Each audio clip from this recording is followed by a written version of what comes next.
कक्षा 11वीं इतिहास अध्याय 11। इस अध्याय के अंतर्गत हम कुछ ऐसी जानकारी लेंगे जो हमें वर्तमान की ओर ले जाती है। यूनिट 4 में उसका जो शीर्षक है आधुनिकता की ओर, और आधुनिकता की ओर के अंतर्गत हमने 2 अध्यायों का पूर्व में ही अध्ययन कर लिया है। पहला औद्योगिकरण और दूसरा मूल निवासियों का विस्थापन। अब हम उस यूनिट के अंतर्गत अंतिम अध्याय में आते हैं जिसका है आधुनिकीकरण के रास्ते। आधुनिकता क्या है? मॉडर्नाइजेशन, जिसे अंग्रेजी में कहते हैं मॉडर्नाइजेशन, इसे कतई पश्चिमीकरण या पाश्चात्यकरण न समझा जाए। अर्थात वेस्टर्नाइजेशन और मॉडर्नाइजेशन में बहुत अंतर है। दुर्भाग्य से इस अंतर को आज का युवा वर्ग उस हद तक नहीं समझ पा रहा है और आधुनिकीकरण के नाम पर वह पश्चिमीकरण की ओर बढ़ रहा है। खैर, हमारा जो विषय है वो उन 2 देशों की दास्तान है जिन्होंने ये सुनिश्चित किया कि उनके देश पश्चिमीकरण की ओर न बढ़ के आधुनिकीकरण की ओर बढ़ें, और ये दोनों ही देश एशिया के उसी महाद्वीप के जिसमें भारत स्थित है। तो संभवतः इन 2 देशों के उदाहरण श्रोताओं को, पाठकों को इस बात के लिए मजबूर करेंगे सोचने के लिए कि क्या हम वास्तव में पश्चिमीकरण की ओर जा रहे हैं और आधुनिकीकरण के लिए हमें क्या प्रयास करना होगा। 19वीं से 20वीं शताब्दी, ये जो काल है पूर्वी एशिया के 2 राष्ट्रों चीन और जापान के आधुनिकीकरण का काल रहा। इस अध्याय में हम इन्हीं 2 देशों के आधुनिकीकरण का पढ़ेंगे। देखिए, चीन कितना विशाल देश और जापान उसकी तुलना में कितना छोटा देश। तो दोनों ही तरह के उदाहरण आपके सामने रहेंगे और हम जानने की कोशिश करेंगे कि इन्होंने आधुनिकीकरण में सफलता कैसे पाई और आज ये दोनों देश जहां हैं वहां पर पहुंचने के लिए इन्हें क्या क्या करना पड़ा। 19वीं शताब्दी के प्रारंभ में छिंग राजवंश, उसका चीन में शासन था। जो राजवंश का नाम होता है तो एक छिंग राजवंश का शासन था। चीन और जापान ने ऐसे वक्त में आधुनिकीकरण में प्रवेश किया जब पश्चिम की सभी औपनिवेशिक शक्तियां, जिसे हम औपनिवेशिक शक्तियां भी कहते हैं, विश्व के एक बड़े भाग पर कब्जा बनाई हुई थी। अर्थात आप यूरोप के देशों की ओर देखेंगे तो पाएंगे यूरोप के लगभग सभी देशों ने अपने अपने उपनिवेश दुनिया भर में स्थापित कर रखे थे, लेकिन चीन और जापान उससे कुछ हद तक बचे हुए थे। प्रयास वहाँ भी हुए, लेकिन उन्होंने अपनी स्वतंत्रता बनाए रखने में कुछ हद तक सफलता पाई। स्वतंत्रता ना कह के यह कहना उचित होगा कि यूरोपीय राष्ट्रों के दबाव में ये लोग नहीं आए। जब पश्चिम की पूरी औपनिवेशिक शक्तियों ने विश्व के बड़े भाग पर कब्जा कर लिया था, तब शिंग राजवंश की स्थापना होती है चीन में। चीन एक बहुत विशालकाय देश आप देख सकते हैं, लेकिन फिर भी वह पश्चिम की औपनिवेशिकवादी शक्तियों को चुनौती दे तो रहा था, लेकिन दृढ़ता से सामना नहीं कर सका। चुनौती दे रहा था पर वो मजबूती उसमें नहीं थी। कुछ समय के बाद वहाँ पे अराजकता होती है, अव्यवस्था फैलती है और छिंग राजवंश की राजनीतिक सत्ता खत्म हो जाती है। जहाँ एक और राजवंश की सत्ता खत्म होती है, राजनीतिक अस्थिरता आती है और एक तरीके का गृह युद्ध छिड़ जाता है। गृह युद्ध अर्थात उसी देश के नागरिकों के बीच में सत्ता को लेकर संघर्ष। पूरा चीन इस गृह युद्ध की आग में फंस गया। दूसरी ओर जापान में क्या हो रहा है? जापान में नवीन संस्थागत ढांचे का निर्माण कर पश्चिमी चुनौतियों को स्वीकार किया जाता है। जापान ने बहुत कुशल तरीके से औद्योगिक अर्थतंत्र स्थापित किया और 1895 में ताइवान और दक्षिण कोरिया पर अधिकार करता है। 1895 में ताइवान और कोरिया पर अधिकार कर लिया। दक्षिण कोरिया उस समय ऐसा नहीं था, तो हम उसे कोरिया कहेंगे। कोरिया पर अधिकार कर लिया और औपनिवेशवाद साम्राज्य स्थापित करने में सफल होता है। अर्थात एक इतना छोटा सा देश अपनी दृढ़ औद्योगिक नीति के बल पर उपनिवेश स्थापित करने में सफल होता है। और दूसरी ओर चीन का क्या हर्ष हो रहा है, ये भी हमने संक्षिप्त में जाना। ये मात्र प्रस्तावना है। 1894 में चीन और 1905 में रूस जैसी शक्तियों को जापान पराजित करता है और अपनी शक्ति का परिचय देता है। मैं पुनः दोहराऊं, क्योंकि ये एक बहुत बड़ा ऐतिहासिक पायदान है। विश्व इतिहास में इन वर्षों को एक बहुत अहम स्थान दिया गया है। 1894 में जापान के हाथों चीन की पराजय और 1905 में जापान के हाथों रूस की पराजय। आप देख सकते हैं रूस का आकार कितना विशाल है और ऐसे ही चीन का आकार कितना विशाल है, और उसकी तुलना में जापान बहुत छोटा देश। यहाँ ये बताना गैर वाजिब नहीं होगा कि रूस की पराजय एक छोटे से देश के द्वारा भारत के राष्ट्रीय आंदोलन को बहुत प्रेरित करती है, क्योंकि इस घटना से साबित हो गया कि एशियाई देश बहुत शक्तिशाली हो सकते हैं। जापान एक एशियाई देश था। दूसरी ये बात साबित हो गई कि यदि हम निश्चय करें, दृढ़ निश्चय करें, तो हम बड़े से बड़े राष्ट्र को भी पछाड़ सकते हैं। जापान ने रूस को पछाड़ा और चीन को पछाड़ा। ये दोनों बातें जब साबित हुई तो भारतीयों के मन में भी ये विश्वास जगा कि हम भी क्यों नहीं अंग्रेज़ों को पछाड़ सकते हैं। और इसी विश्वास के परिणाम स्वरूप राष्ट्रीय आंदोलन 1905 के बाद एक दूसरा रूप लेता है, जिसे हम कहते हैं गरम दल की राजनीति। चीन में आधुनिकीकरण जो है वो थोड़ा धीमी गति से हुआ, काफ़ी धीरे धीरे चला। चीन के आधुनिकीकरण के बीच आने वाली बहुत सी बाधाएं उसकी अपनी पुरानी परंपराएं थीं, उसके अपने पुराने विश्वास थे, उसके अपनी पुरानी संस्कृति थी। क्योंकि चीन के लोग अपनी पुरानी संस्कृति से जकड़े हुए थे, उसे पकड़े हुए थे। और जब संस्कृति बना आधुनिकीकरण, जिसमें तकनीकी ज्ञान का बहुत अहम रोल होता है, जब ये बात आती है तो चीन के लोगों ने अपने संस्कृति को, परंपराओं को उतनी सरलता से नहीं छोड़ा जितनी सरलता से अपेक्षा थी। यदि वे इसे छोड़ते तो शायद जापान की ही तरह बड़ी तीव्र गति से आधुनिकीकरण की ओर बढ़ जाते। उसके साथ ही चीन के लिए जरूरी था कि वह पश्चिमी राष्ट्रों और जापान की गुलामी से मुक्त हो, उनके नियंत्रण से मुक्त हो। तो ये बहुत बड़ी समस्या चीन के सामने खड़ी थी, जिसने उसके आधुनिकीकरण की गति को थोड़ा मंद कर दिया। ये स्पष्ट था कि इन दोनों देशों में, या खासकर चीन में, क्रांतिकारी परिवर्तन ही बदलाव ला सकते हैं। क्रांतियों के माध्यम से ही ये जो असमानताएं हैं उसे हटाया जा सकता है और देश का पुनर्निर्माण किया जा सकता है। ये बात बड़ी स्पष्ट थी। वर्ष 1949 आता है। 1949 में चीन में गृह युद्ध हुआ। वो तो पहले से चल रहा था, और उस गृह युद्ध का परिणाम ये हुआ कि साम्यवादी दल की जीत होती है, अर्थात कम्युनिस्ट पार्टी सफल होती है।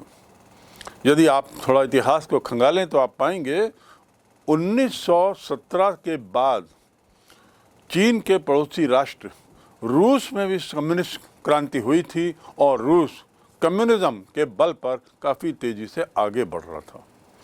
संभवतः उसी से प्रेरणा लेकर चीन में भी, और उसकी मदद से, रूस की मदद से भी चीन में भी ऐसी क्रांतिकारी हलचल हुई, जिसके परिणाम स्वरूप अंततोगत्वा साम्यवादी दल की विजय होती है और वह सत्ता में आती है। 1970 के दशक के अंत में चीन का फिर से आर्थिक बदलाव होता है। तो एक बहुत अहम परिवर्तन का दौर जो चीन में चलता है, उसकी शुरुआत यदि हम कहें तो 1894, उसके बाद फिर हम देख सकते हैं 1949, और फिर 1970 में जब चीन में एक नई अर्थव्यवस्था लागू होती है, जिसका हम अध्ययन करेंगे। दूसरी ओर जापान में क्या हुआ? जापान में मेइजी काल, इस काल में आर्थिक और औद्योगिक उन्नति की दर अच्छी खासी रही। साम्राज्यवादी होने की जो उसकी अपनी लालसा थी, पश्चिमी देशों का अनुकरण करने की जो उसकी लालसा थी, उसने दुर्भाग्य से उसे विश्व युद्ध में धकेल दिया, दूसरे विश्व युद्ध में धकेल दिया। दूसरे विश्व युद्ध के दौर में जापान जर्मनी का साथ देता है और अंततः विश्व युद्ध की समाप्ति जापान पर परमाणु बम गिराए जाने के साथ होती है। लेकिन उसके बाद फिर से यदि हम 15 अगस्त 1945 को देखें तो मिश्र राष्ट्रों के सामने जब जापान आत्मसमर्पण करता है, याद रखें तारीख है 15 अगस्त 1945, कोइंसिडेंटली यही तारीख भारत के स्वतंत्रता दिवस की है और स्वतंत्र हुआ भारत 15 अगस्त 1947 को। परमाणु बम गिरता है 14 अगस्त की रात हिरोशिमा नागासाकी में, और 15 अगस्त को जापान सरेंडर करता है, आत्मसमर्पण करता है, पराजय स्वीकार करता है, और फिर आधुनिकीकरण का दौर शुरू होता है और 1970 के दशक में अर्थव्यवस्था लगभग पुनर्निर्माण की ओर चल पड़ती है। तो इस प्रकार 1970 का दशक जापान और चीन के लिए अत्याधुनिक महत्वपूर्ण था, क्योंकि वे लोग आधुनिकीकरण की ओर काफ़ी तेजी से अब बढ़ चुके थे। और इसी दौरान भारत में क्या हो रहा था, आप लोगों को थोड़ा अतिरिक्त अध्ययन के जरिए जानना चाहिए। अब हम आते हैं चीनी जापानी इतिहास लेखन। चीन और जापान के इतिहास के बारे में क्या लिखा गया है, क्या उसके बारे में इसकी सोच है। चीन और जापान ने इतिहास को बहुत महत्व दिया। चीन के बारे में मैं पूर्व में ही बता चुका हूं कि बड़े परंपरावादी थे, तो स्वाभाविक है परंपराओं का संबंध इतिहास से काफ़ी निकट का होता है। तो उसी यहाँ जापान भी परंपरावादी था और उनके शासक महत्वपूर्ण मार्गदर्शक माने जाते थे। इतिहास के माध्यम से ही हम अतीत के शासकों का मूल्यांकन कर सकते हैं, और इसीलिए इतिहास का अध्ययन हमारे लिए बहुत यहाँ जरूरी हो जाता है। चीन और जापान के शासकों के जो अभिलेख हैं, राजवंशों के जो दस्तावेज हैं, वे इन दोनों देशों में बड़े संभाल कर रखे गए शासकों द्वारा। जो भी डॉक्यूमेंट्स हुए, डॉक्यूमेंटेशंस हुए, अभिलेखागार की तरह कुछ ऐसी व्यवस्था की गई जिसमें इनको संजो कर रखा गया। सुमा चिन, चीन का सर्वाधिक प्रसिद्ध साहित्यकार, इतिहासकार। जापान में भी इतिहास लेखन परंपरा को काफ़ी महत्व दिया गया।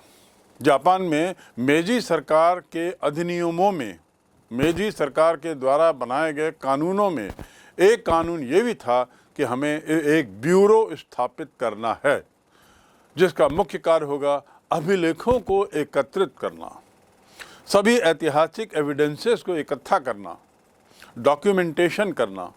और यह 1869 के अधिनियम के तहत यह ब्यूरो की स्थापना होती है। दोनों ही देशों ने इस लेखन कार्य को, जो इतिहास से जुड़ा था, उसे काफ़ी महत्व दिया। और न केवल इन लोगों ने महत्व दिया, बल्कि जिन लोगों ने इतिहास लिखा उन लोगों को जापान और चीन दोनों जगहों में बहुत सम्मान दिया जाने लगा। विद्वानों को समाज में बड़े आदर की दृष्टि से देखा जाता था। लोकप्रिय साहित्य, सरकारी इतिहास और अन्य लेखन सामग्री, जिस धार्मिक इतिहास जिसमें जुड़ा हुआ है, इन देशों के इतिहास की जानकारी के मुख्य स्रोत हो जाते हैं। साहित्य क्यों? क्योंकि साहित्य तो समाज का दर्पण है। साहित्य में जो भी रहता है वो तत्कालीन समाज का ही उसमें लेखा जोखा रहता है अपने तरीके से। तो इस प्रकार साहित्य, सरकारी इतिहास और अन्य तरह के लेखन जिसमें धर्म संबंधी लेखन है, ये इन देशों की ऐतिहासिक जानकारियों को अच्छी तरह समझने के लिए बहुत महत्वपूर्ण स्रोत का काम करते हैं। ली मांग छियाओ एक बौद्धिक चीनी था, बुद्ध धर्म से जुड़ा हुआ था, और कुर्म कुनीता ये भी बौद्धिक कार्यों से जुड़ा हुआ था, लेकिन जापान का। इन दो लोगों ने बहुत से ऐसे ऐतिहासिक कार्यों को आगे बढ़ाया। कई आधुनिक विद्वानों ने यूरोपीय यात्रियों के लेखन, जैसे इटली का मार्को पोलो, चीन में जसूद पादरी रिक्की और जापान में लुई फ्राय, इन बुद्धिजीवियों द्वारा प्रारंभ किए गए लेखन कार्य को आगे बढ़ाया है। ये यूरोप के लोगों ने इसमें काफ़ी मदद की है। 19वीं शताब्दी में ईसाई मिशनरियों के लेखन से भी जापान और चीन के इतिहास का पता लगता है, क्योंकि ये मिशनरीज अपने धर्म के प्रचार के लिए जहाँ जहाँ जाती थी वो सुनिश्चित करती थी कि वो दैनंदिनी लिखें, डेली लॉग बुक लिखें, और उसके अलावा एक तरीके वो बायोग्राफी लिखते रहते थे। तो उसमें दिया गया जो वर्णन वृत्तांत है वो ऐतिहासिक दृष्टि से अत्यंत महत्वपूर्ण है। जोसेफ नीडहम और जॉर्ज नैल्सन बहुत ही प्रसिद्ध नाम हैं ये दो। इनने जापान के इतिहास पर काफ़ी कुछ लिखा है, और नीडहम ने तो चीन के इतिहास पे भी बहुत कुछ लिखा है। 1980 के दशक में चीनी विद्वानों ने जापान में जाकर अनेक ग्रंथ जापानी में लिखे, जापानी भाषा में लिखे। तो इस प्रकार हम देखते हैं कि काफ़ी कुछ इन दो देशों का इतिहास, उसकी जो प्रस्तावना है उससे ऐसा लगता है कि काफ़ी कुछ मिलान है। अब हम आते हैं नाइको टोन में। नाइतो कनन जापानी विद्वान था, उसने चीन पर अनेक महत्वपूर्ण कार्य किए। जैसे पूर्व में मैंने बताया, कई चीनी लोग जापानीज में उन्होंने अनुवाद किया है और लिखा है। ये एक जापानीज था जो चीन जाता है और अनेक पुस्तकें लिखता है। इनके लेखों ने अन्य जापानी लेखकों को प्रेरणा दी। कोनन एक पत्रकार था, उसने लेखन में नवीन तकनीकी का ज्ञान और पत्रकारिता के सुंदर अनुभव का बड़ा अच्छा प्रयोग किया है। पत्रकार होने के नाते वो काफ़ी उसने घुमक्कड़ी की, घूमा, और साथ ही साथ तकनीकी ज्ञान उसको बहुत था। तो इन दोनों का अच्छा सम्मिश्रण का उपयोग करते हुए उसने अपनी लेखनी को खूब चलाया और अन्य देशों के बारे में काफ़ी अच्छी जानकारियाँ, महत्वपूर्ण जानकारियाँ लिखी। 1907 में केनन के ही महत्वपूर्ण सहयोग से क्योटो विश्वविद्यालय में चीन को आधुनिक बनाने की क्षमता है, ऐसा प्राच्य अध्ययन विभाग की स्थापना होती है। 1907 में देखिए, केनन के महत्वपूर्ण सहयोगी के माध्यम से प्राच्य अध्ययन विज्ञान की स्थापना होती है। और प्राच्य अध्ययन विज्ञान मतलब प्राचीन काल के अध्ययन, वैज्ञानिक अध्ययन, इस विभाग की स्थापना होती है। यही कोनन ने शिनराय में इस बात पर बल दिया कि शुंग काल से जो चला रहा अभिजात वर्गीय नियंत्रण, बड़े लोगों का दबदबा और केंद्रीकरण जो वहाँ बहुत चला है, वो केवल गणतांत्रिक सरकार ही उसे समाप्त कर सकती है, क्योंकि यही दोनों पहलू जो हैं देश को आधुनिकीकरण की ओर ले जाने में बाधक बन रहे हैं। दो तत्व, अभिजात वर्गीय नियंत्रण, ब्यूरोक्रेसी का नियंत्रण, और साथ ही साथ सभी अधिकारों का केंद्रीकरण, ये गणतांत्रिक सरकार की स्थापना में आड़े आ रही हैं, बाधक बन रही हैं। ये कॉनन ने कहा था। चीनी इतिहास में चीन को आधुनिक बनाने की क्षमता है, ऐसा कॉनन का विश्वास था। तो कॉनन की लेखनी ने तत्कालीन समाज को, लेखकों को, विद्वानों को बहुत प्रभावित किया और उन्हें आत्मबल, आत्मविश्वास दिया कि हम आधुनिकता की ओर जा सकते हैं, बशर्ते हम अपनी परंपराओं, पुरानी आदतों से कुछ सीखें और उसकी पकड़ को थोड़ा कमज़ोर करें।